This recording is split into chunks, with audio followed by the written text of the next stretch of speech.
Hello friends, how are you? Welcome to our YouTube channel Dhyan Commerce, the key of success.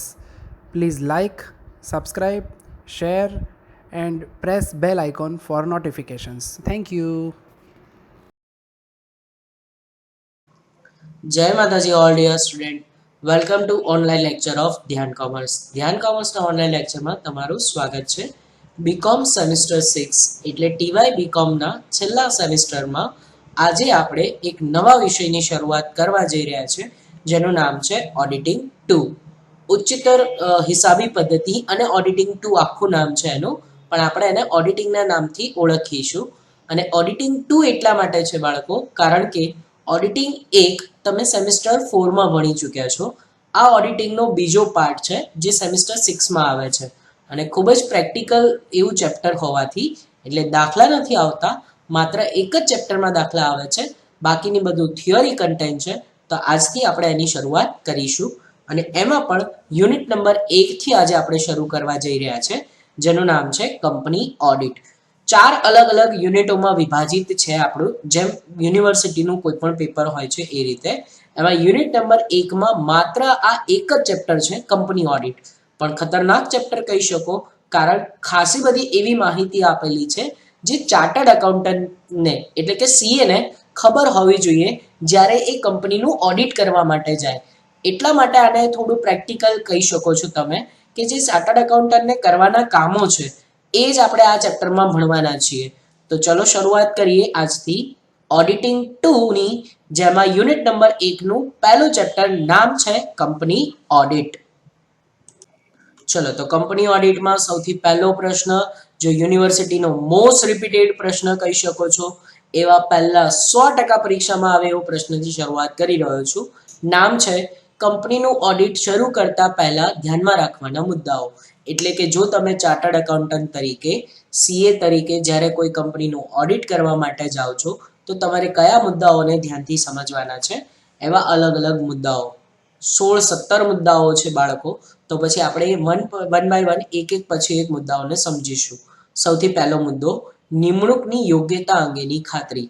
કે તમે chartered accountant હો, જો તમે કોઈ કંપનીનું ઓડિટ કરવા માટે જતા હો તો સૌથી પહેલાં તમારે એ જાણી લેવું જોઈએ કે શું ખરેખર તમારી નિમણૂક કંપનીના નીતિ ધારા નિયમો પ્રમાણે થઈ છે કે કેમ. કેમ કે તમે ઓડિટ કરી દો અને પછી તમને ખબર પડે કે તમારી તો કાયદેસરની નિમણૂક થઈ જ નથી, તો એ બહુ ખોટું કહી શકાય. તો તમારે એ પહેલાં જાણી લેવું જોઈએ કે તમારી નિમણૂક થઈ છે કે કેમ. પેરેગ્રાફમાં એવું જ કંઈક લખેલું છે, જોઈ શકશો તમે. ઓડિટરે કંપનીમાં પોતાની નિમણૂક કંપની ધારા મુજબ યોગ્ય રીતે થઈ છે કે નહીં તે જોઈ લેવું જોઈએ. જો કંપનીના પ્રથમ ઓડિટર તરીકે બોર્ડ ઓફ ડાયરેક્ટર તેની નિમણૂક કરી હોય તો તેની સભાના ઠરાવની નકલ મેળવી અથવા પોતાને નિમણૂક યોગ્ય નોટિસ આપ્યા પછી થઈ છે કે તે જોવું, તેમજ રજિસ્ટ્રારને 30 દિવસમાં જણાવો કે પોતે નિમણૂક સ્વીકારવા માંગે છે કે નહીં. જો કંપનીએ નીતિ નિયમ પ્રમાણે એની નિમણૂક કરી હોય તો બોર્ડ ઓફ ડાયરેક્ટરની સભાની નકલનો ઠરાવ હશે કે સભામાં નક્કી થયું હશે કે કોને ઓડિટર તરીકે નિમણૂક કરવાની છે, તો એ એણે જોઈ લેવું જોઈએ. પોતાને એક નોટિસ મળી હશે, તમને ચાર્ટર્ડ એકાઉન્ટન્ટ તરીકે નોટિસ આપી હશે કંપનીએ કે તમારી નિમણૂક થઈ છે ઓડિટર તરીકે. સાથે ને સાથે એવું ફરજિયાત નથી, જબરજસ્તી નથી કે ચાર્ટર્ડ એકાઉન્ટન્ટે કંપનીનું ઓડિટ કરવાનું જ કરવાનું. જો એણે કંપનીનું ઓડિટ ન કરવું હોય તો એણે રજિસ્ટ્રારને 30 દિવસની અંદર આ નિમણૂક અંગેની એણે સ્વીકારવું છે કે નહીં તેનો જવાબ આપવાનો હોય છે. એટલે ઓડિટર પાસે એક ઓપ્શન હોય છે, રસ્તો હોય છે. જો એને ચાર્ટર્ડ એકાઉન્ટન્ટ તરીકે ઓડિટિંગનું કામ ન કરવું હોય તો એ ના પણ પાડી શકે છે. તો ટૂંકમાં પહેલો મુદ્દો હતો આપણો નિમણૂક અંગેની યોગ્યતાની ખાતરી. બીજો મુદ્દો આપણે જોઈએ કે જે એને જાણવું જોઈએ. બીજું છે ધંધાનો પ્રકાર અને ટેકનિકલ બાબતો. એટલે કે ધંધો કયા પ્રકારનું સેવા પૂરી પાડે છે કે ઉત્પાદન કરે છે એ જોવું જોઈએ. પછી કોઈ આઈટીની ટેકનોલોજીકલ કંપની હોય તો એની ટેકનોલોજીકલ બાબતોની જાણકારી મેળવવી જોઈએ. તો એવું જ કંઈક તમને પેરેગ્રાફમાં દેખાશે, જોઈ શકો છો. ટેકનિકલ વિશેષતાઓનો બરાબર અભ્યાસ કરવો જોઈએ અને તે ટેકનિકલ બાબતોનું થોડે અંશે જ્ઞાન મેળવી લેવું જોઈએ. આ માટે જરૂર જણાય તો ઓડિટરે કારખાનાની મુલાકાત લેવી જોઈએ અને તે અંગે અધિકારીઓ પાસે યોગ્ય સમજણ મેળવી લેવી જોઈએ. એટલે કે તમને ઓડિટિંગ કરવાનું છે તો તમને એ ટેકનિકલ બાબતોની જાણ હોવી જોઈએ. તો તમારે ધંધાનો પ્રકાર જાણવો જોઈએ અને સાથે એની ટેકનિકલ બાબતો જોવી જોઈએ.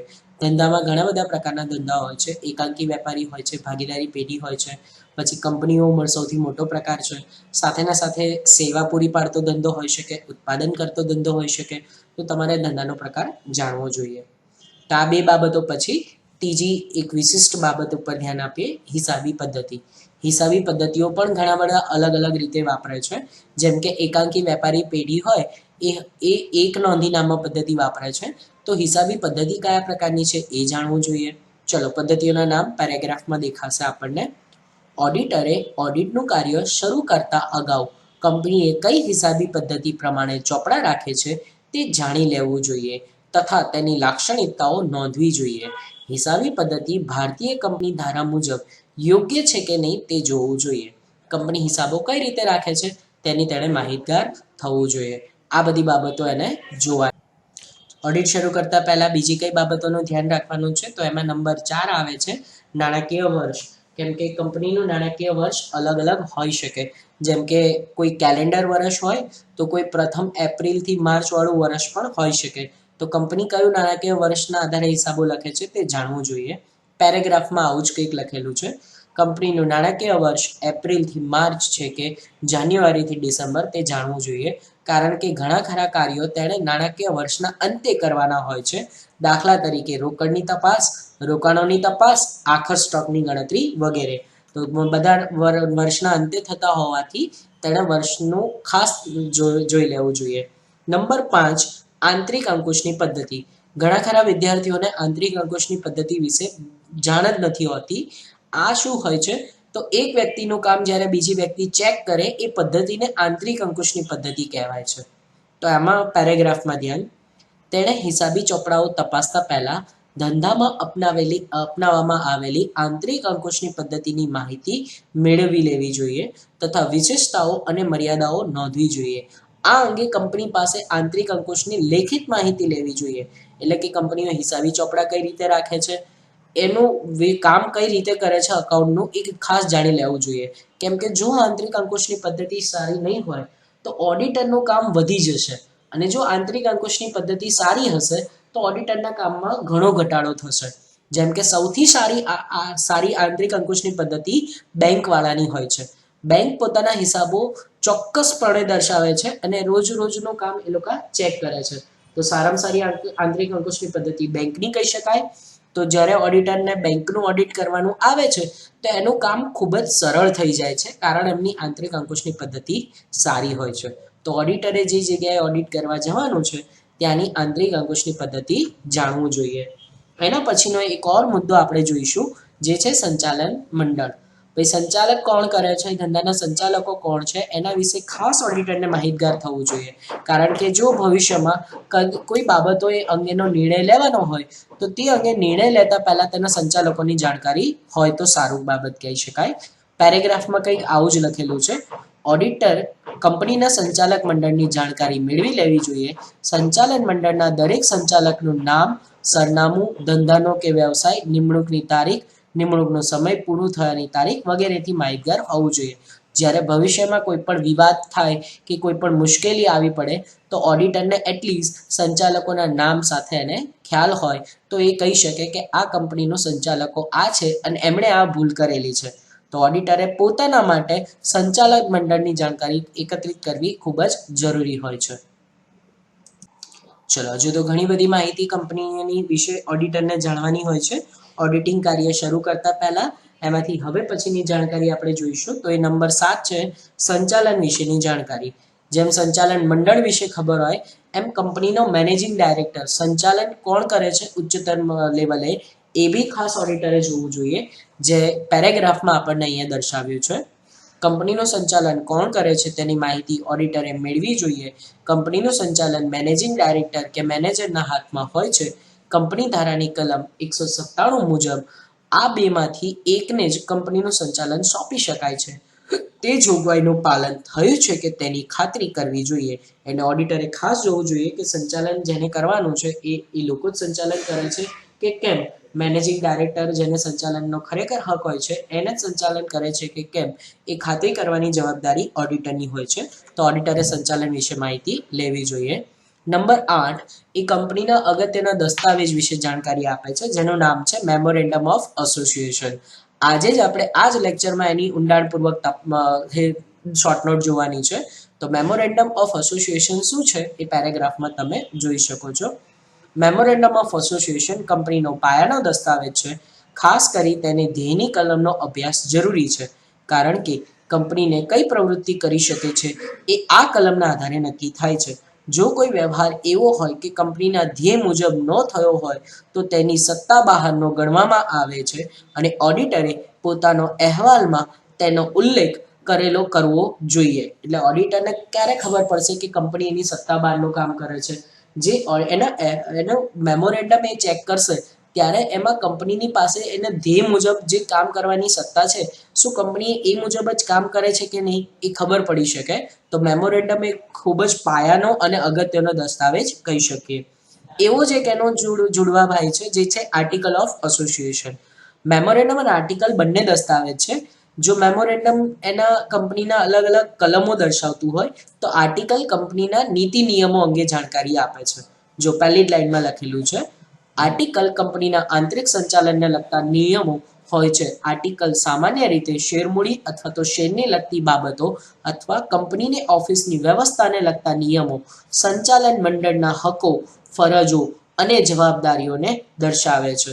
તો નફાને વહેંચણી માટે કે હિસાબી પદ્ધતિઓને વિશેષના સિદ્ધાંતો તેમજ સભાને લગતા નિયમો હોય છે. એટલે ખાસી બધી જાણકારી આપણને આર્ટિકલ ઓફ એસોસિએશનમાંથી મળી શકે છે. જે કંપનીને લગતી તમામ વિગતો આર્ટિકલમાં આપણને જોવા મળી શકે છે. ખાસ કરીને શેરમૂડીને બાબતો કે સંચાલન મંડળના હકો, ફરજો, જવાબદારીઓ કહી શકીએ જે ડિટેલ પૂર્વક આજે જ આપણે એક ટૂંક નોંધમાં ભણવાના છીએ. તો આ જે છેલ્લા બે મુદ્દાઓ છે એ કંપનીના દસ્તાવેજો છે અને ખૂબ અગત્યના દસ્તાવેજો કહી શકીએ. તો ઓડિટરે આના વિશે જાણકારી મેળવી લેવી જોઈએ. ચલો હવે પછીની જે જાણકારી છે એ છે આપણા માટે નંબર 10 વિજ્ઞાપન પત્ર. વિજ્ઞાપન પત્ર પણ આર્ટિકલ અને મેમોરેન્ડમની જેમ જ અગત્યનો દસ્તાવેજ છે. વિજ્ઞાપન પત્ર એટલે શું તેની જાણકારી આ પહેલા પેરેગ્રાફમાં આપેલી છે. વિજ્ઞાપન પત્ર એટલે જાહેર પ્રજાને કંપનીના શેર કે ડિબેન્ચર ખરીદવા આમંત્રણ આપતો દસ્તાવેજ. તેમાં કંપનીને લગતી એવી સંપૂર્ણ વિગતો આપવામાં આવે છે કે જે તેમાં ખોટી માહિતી આપવા બદલ કે મહત્વની માહિતી છુપાવવા બદલ દંડ કે સજાની જોગવાઈ કરવામાં આવી છે. એટલે વિજ્ઞાપન પત્ર જાહેર જનતાને જ્યારે તમે આમંત્રણ આપો છો કે અમારી કંપનીના શેર કે ડિબેન્ચરના તમે રોકાણ કરો અને જો આ કોઈ માહિતી ખોટી આપેલ હોય તો કંપનીના નીતિ નિયમો પ્રમાણે એ કંપનીના માલિકોને જેલની સજા થઈ શકે છે તેમજ દંડની જોગવાઈ પણ કરવામાં આવેલી છે. તો આ એક ખૂબ જ અગત્યનો એક ઓર દસ્તાવેજ થયેલો કહેવાય. જે આ છેલ્લા 3 મુદ્દાઓ હતા એ આપણા માટે અલગ અલગ દસ્તાવેજોની જાણકારી છે. નંબર 11 એ પણ એક પ્રકારનો દસ્તાવેજ કહેવાય અથવા તો હિસાબી ચોપડો કહી શકાય જેનું નામ છે સભા નોંધો.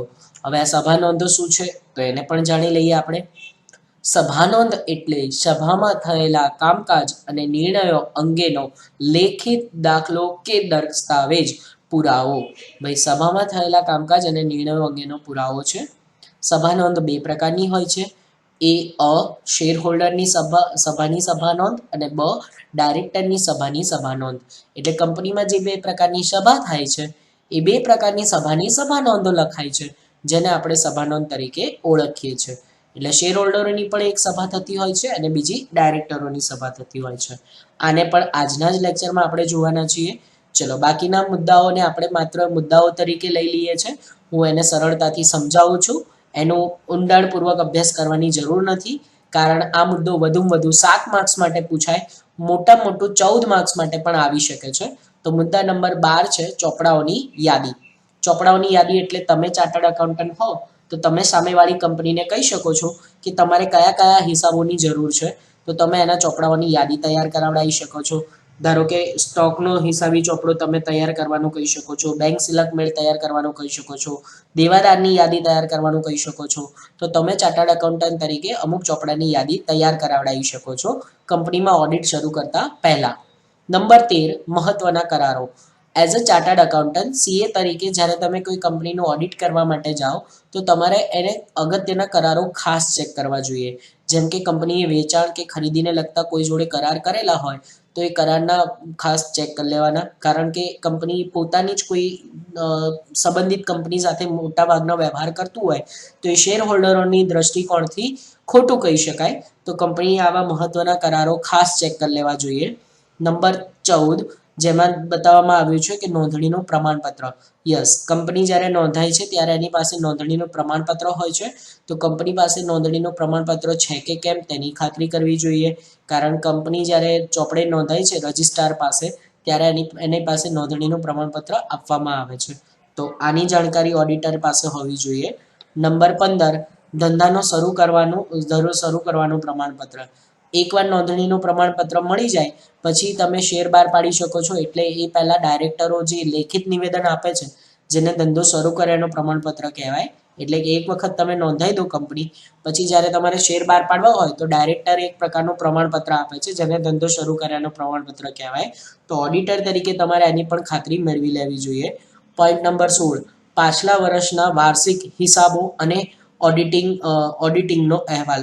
તો પાછલા વર્ષના જે હિસાબો છે એ તમારે જોઈ લેવા જોઈએ અને પાછલા ઓડિટરે શું અહેવાલ આપ્યો તો એ બી જોઈ લેવું જોઈએ. કારણ તમે જ્યારે આ વર્ષે ઓડિટ કરવા જાઓ છો તો પાછલા ઓડિટરે કંપની વિશે શું અભિપ્રાય આપ્યો તો એ તમારે જાણવું ખૂબ જ જરૂરી બને છે.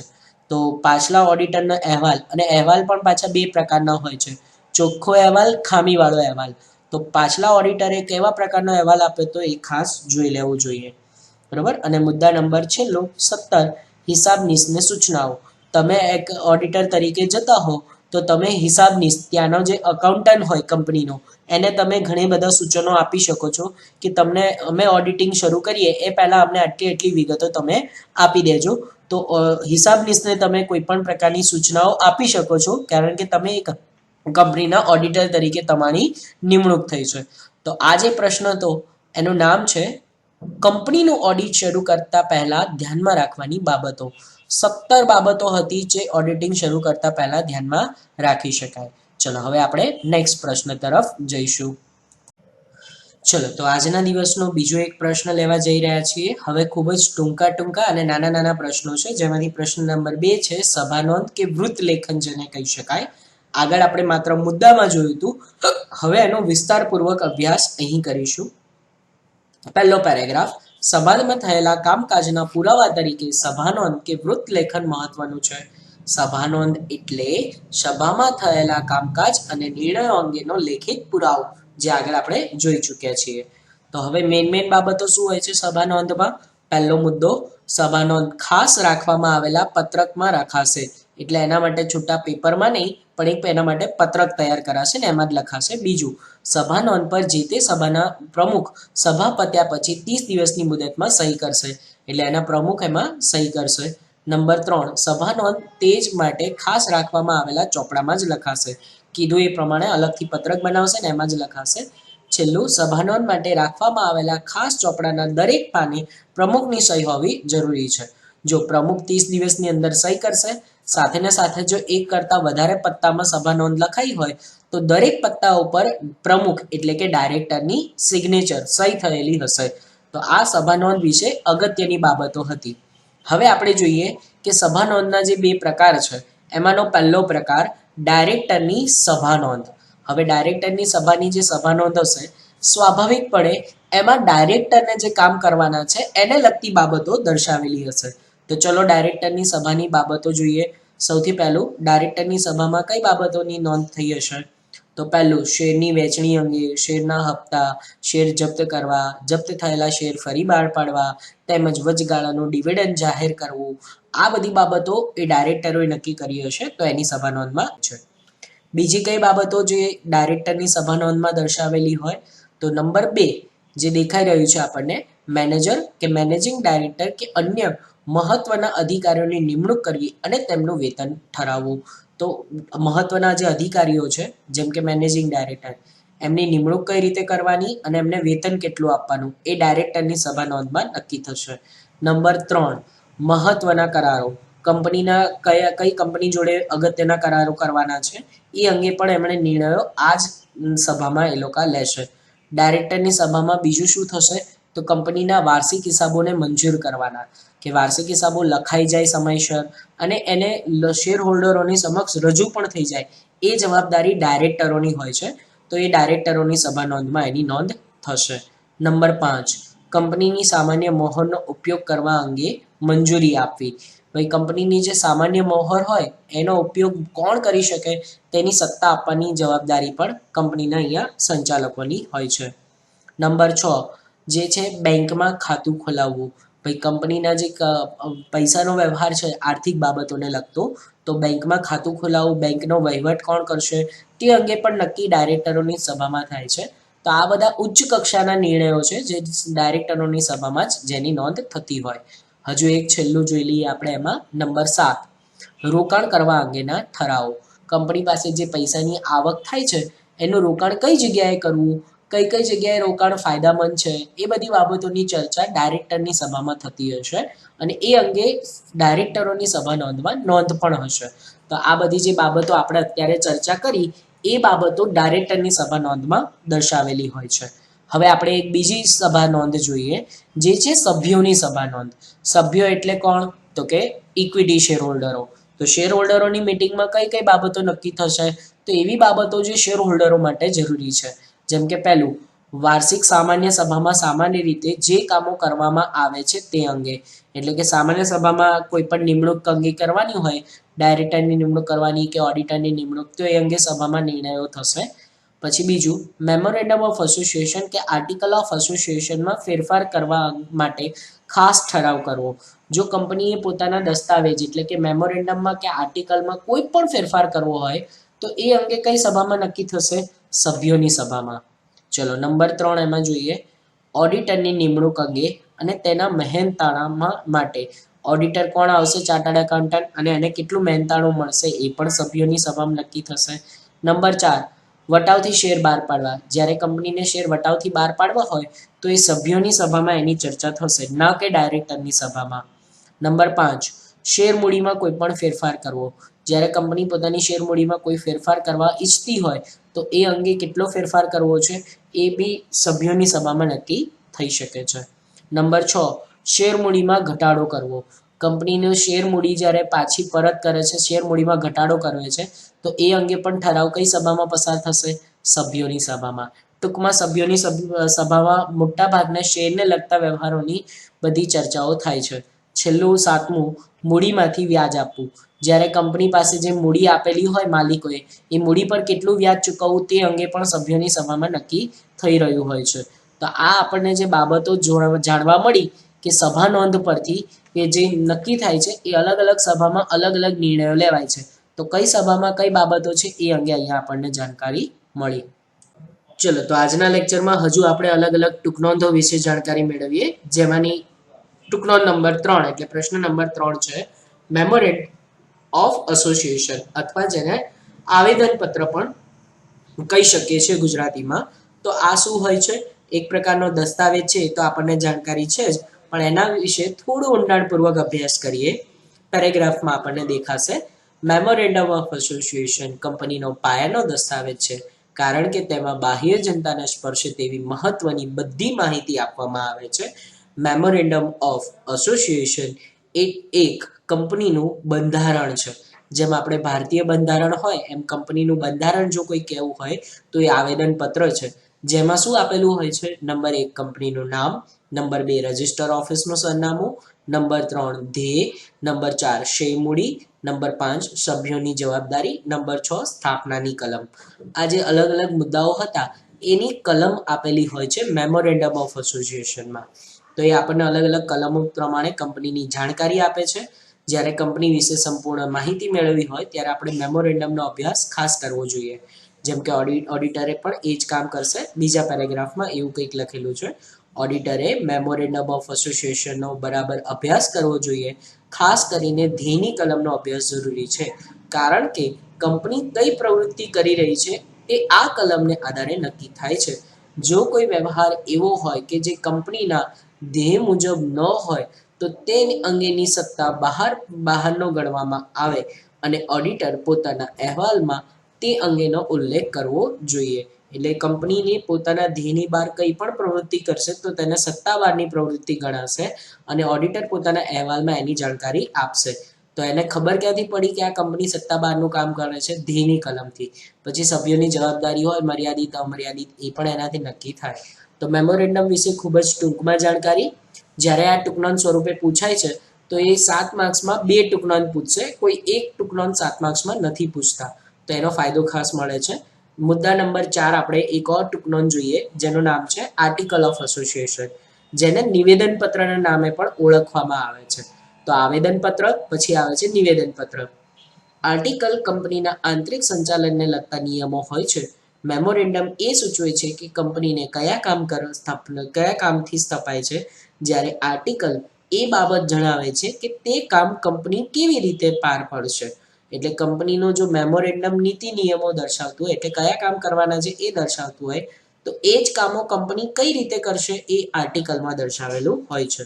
તો એ ખૂબ અગત્યનો દસ્તાવેજ કહી શકાય, જેમાં અમુક વિશેષ બાબતો હશે, જેમ કે શેર મૂડીને લગતી બાબતો, કયા શેર બહાર પાડવા, કયા પ્રકારના બહાર પાડવા, શેરની કિંમત શું રહેશે, શેર જપ્તી, શેર પ્રીમિયમ, શેર વટાવ, આ બધી લગતી બાબતો આર્ટિકલમાં દર્શાવેલી હશે. બીજું એમાં શું હશે તો સંચાલનના હક અને ફરજો, સંચાલન મંડળ પાસે કઈ સત્તાઓ છે, કયા હકો છે, એ બાબતો પણ તેના દર્શાવેલી હશે. ચલો, આર્ટિકલમાં હજુ બીજી ઘણી બાબતો દર્શાવેલી હોય છે, જેમાં નંબર 3 દર્શાવે છે કે સભા સંચાલન અંગેના નિયમો, કે કંપનીએ ક્યારે સભા બોલાવી અને સભામાં કઈ કઈ બાબતોની ચર્ચા થશે એ બધું આર્ટિકલમાં દર્શાવેલું હોય છે.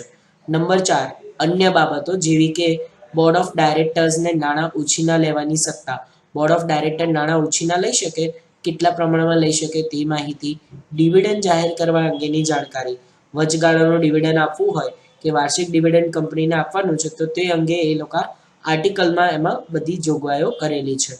નંબર 5 આર્ટિકલમાં જો કોઈ જાહેર શેર કંપની પોતાના આર્ટિકલ તૈયાર કર્યા ન હોય તો તે ઓડિટરે ટેબલ એ નો અભ્યાસ કરવો જોઈએ, કારણ કે આવી કંપનીઓને ટેબલ એ ની જોગવાઈઓનું લાગુ પડે છે. જાહેર કંપની એટલે કઈ કંપની? જે સરકારી માલિકીની હોય. તો સરકારી માલિકીની એટલે જેમાં સરકારના 51% થી વધુ શેર હશે, તો એવી કોઈ પણ જાહેર કંપનીઓ હોય તો એ પોતાનું આર્ટિકલ તૈયાર નહીં કરે. તો જે કંપનીઓને દસ્તાવેજ હોય છે ને, એ જાહેર કંપનીઓ નથી બનાવતી, કારણ એને કંપનીની ધારાની ટેબલ એની બધી જોગવાઈઓ લાગુ પડે છે. તો ઓડિટરે જ્યારે આવી જાહેર કંપનીનું ઓડિટ કરવાનું હોય તો એને ટેબલ એની બધી જોગવાઈઓ જોઈ લેવી જોઈએ, કારણ કે જાહેર કંપનીઓને એ જ જોગવાઈઓ લાગુ પડતી હોય છે.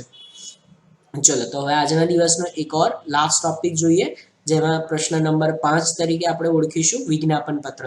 તો આમ જોવા જઈએ તો આપણે પહેલો પ્રશ્ન મેઇન કર્યો હતો, એના પછી મેમોરેન્ડમ, આર્ટિકલ, સભાનોંધ અને વિજ્ઞાપન પત્ર, આ 4 ટૂંકનોંધ સ્વરૂપે આપણે અહીંયા દર્શાવીશું.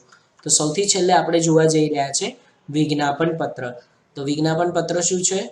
વિજ્ઞાપન પત્ર એટલે જાહેર જનતાને કંપનીના શેર કે ડિબેન્ચર ખરીદવા આમંત્રણ આપતો દસ્તાવેજ.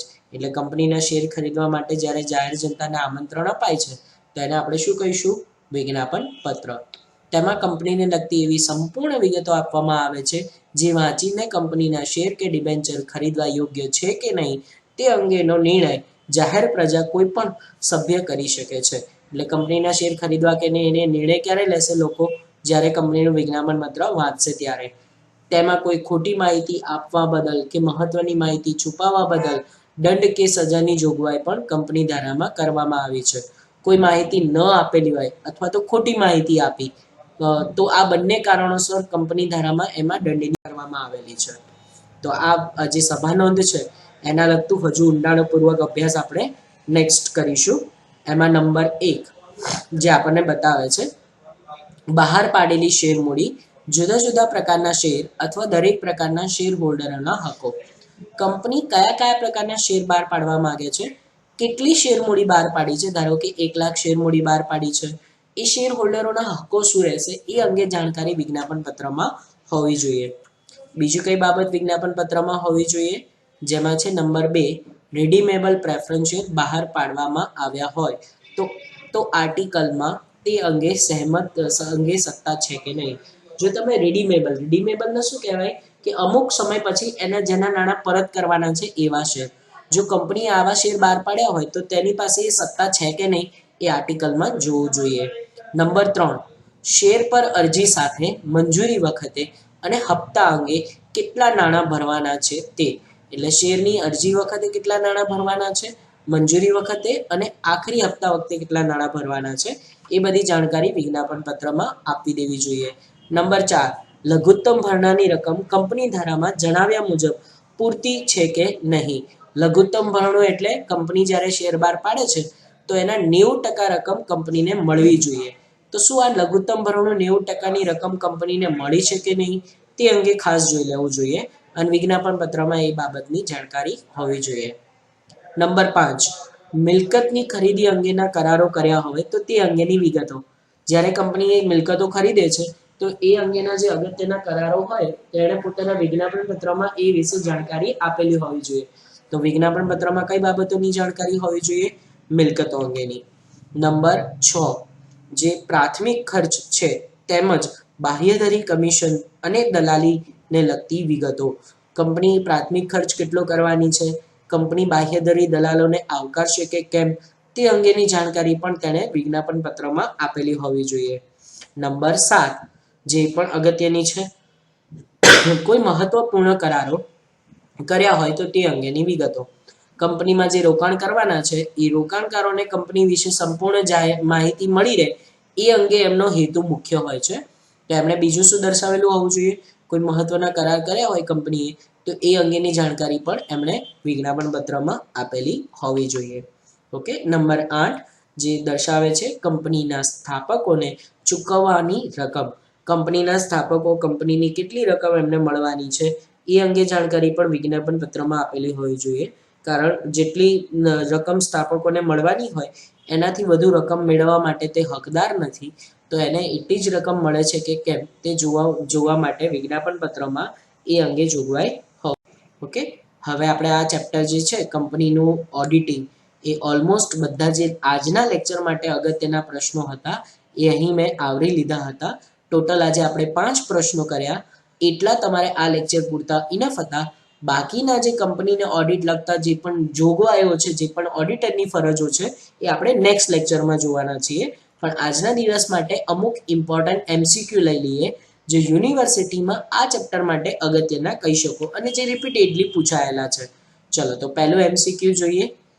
જોઈન્ટ સ્ટોક કંપનીનું ઓડિટિંગ શરૂ કરતા પહેલા ધ્યાનમાં લેવાના મુદ્દા અંગે નીચેના પૈકી કયો મુદ્દો સુસંગતિત નથી? ભાઈ નીચેના પૈકી કયો મુદ્દો સુસંગતિત નથી? શેમાં? ઓડિટિંગ શરૂ કરતા પહેલા ધ્યાનમાં રાખવાના મુદ્દામાં. નંબર A, કંપનીને મેમોરેન્ડમ અને આર્ટિકલથી માહિતગાર થવું. આ તો જરૂરી છે. B, કંપનીના અગાઉના ઓડિટરને જાણ કરવી. C, કંપનીના આંતરિક અંકુશની પદ્ધતિ અંગેની માહિતી મેળવવી. આ પણ જરૂરી છે. D, કંપનીના સંચાલકો દ્વારા પોતાની નિમણૂક યોગ્ય રીતે થઈ છે કે નહીં તે અંગેની ખાતરી કરવી જોઈએ. તો આ પણ જરૂરી છે. નંબર B જરૂરી નથી એટલે સુસંગત નથીમાં જવાબ B આવશે. કંપનીના અગાઉના ઓડિટરને જાણ કરવી. ભાઈ તમે એઝ અ ઓડિટર તરીકે આ વર્ષે કામ કરતા હો તો તમારે અગાઉના ઓડિટરને જણાવવાની જરૂર નથી. એટલે આ મુદ્દો સુસંગતિત ન હતો. ચલો MCQ નંબર 2 જોઈએ આપણે. જાહેર કંપનીના પ્રાથમિક અહેવાલ આપવાની નીચેના પૈકી કઈ બાબત કંપનીના ધારાની જોગવાઈઓ પ્રમાણે સાચી નથી? અહેવાલ આપવાનો છે પ્રાથમિક, તો એ કઈ જોગવાઈ સાચી નથી? A, પ્રાથમિક અહેવાલ કંપનીએ મંજૂર કરેલા શેરની માહિતી હોય. આ વાત સાચી છે. નંબર 2, બધા જ શેરની વહેંચણીમાં મળેલ કુલ રકમ.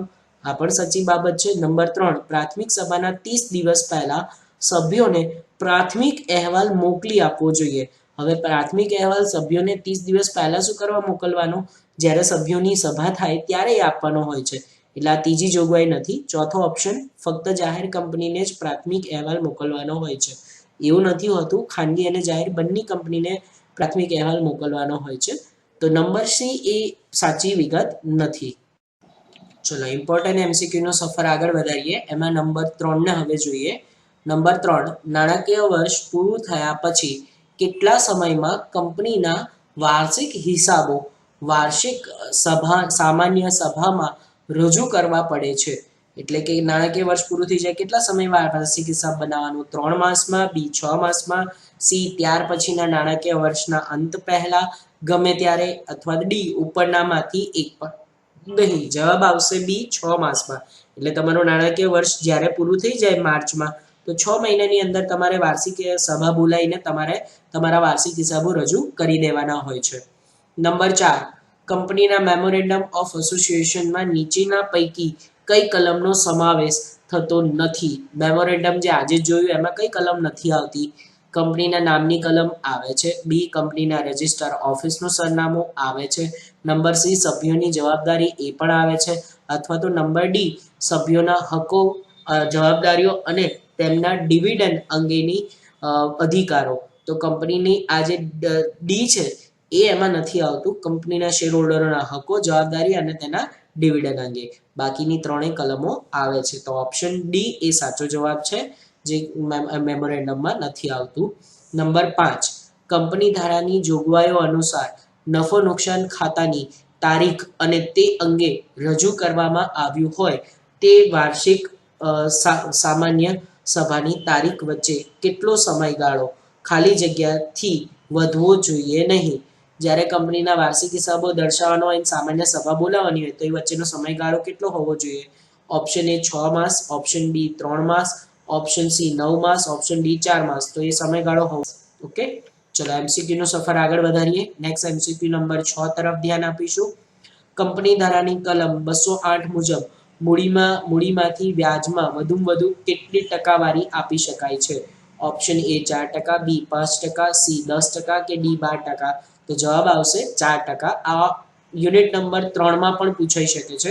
મૂડી પર વધુમાં વધુ 4% વ્યાજ અપાય. નંબર 7, નીચેનામાંથી કયો સ્ત્રોતમાંથી બોનસ શેર અપાય નહીં? સામાન્ય અનામત, બી મૂડી પરત અનામત, સી પુનઃમૂલ્યાંકન અનામત, ડી જામીનગીરી પ્રીમિયમ. તો જવાબ આવશે સી પુનઃમૂલ્યાંકન અનામત, જેમાંથી તમે બોનસ શેર ન આપી શકો. નંબર 8, બે બોનસ ઇસ્યુ વચ્ચેનો સમયગાળો ઓછામાં ઓછો કેટલો હોવો જોઈએ? ઓપ્શન એ 12 માસ, ઓપ્શન બી 24 માસ, ઓપ્શન ડી 36 માસ કે ડી ઉપરનામાંથી એક પણ નહીં. તો જવાબ આવશે ડી ઉપરનામાંથી એક પણ નહીં. કેમ કે કંપની જ્યારે ઈચ્છે ત્યારે બોનસ આપી શકે છે. બે બોનસ વચ્ચે કોઈ પણ સમયગાળો નિશ્ચિત હોતો નથી. ચલો, તો આજના લેક્ચરનું આપણું જે કામ હતું ઓડિટિંગ વિશેનું, કંપની ઓડિટિંગમાં, એ પૂરું થાય છે.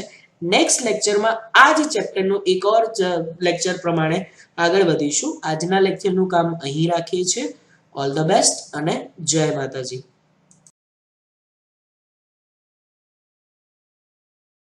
Please like, subscribe, share and press bell icon for notifications.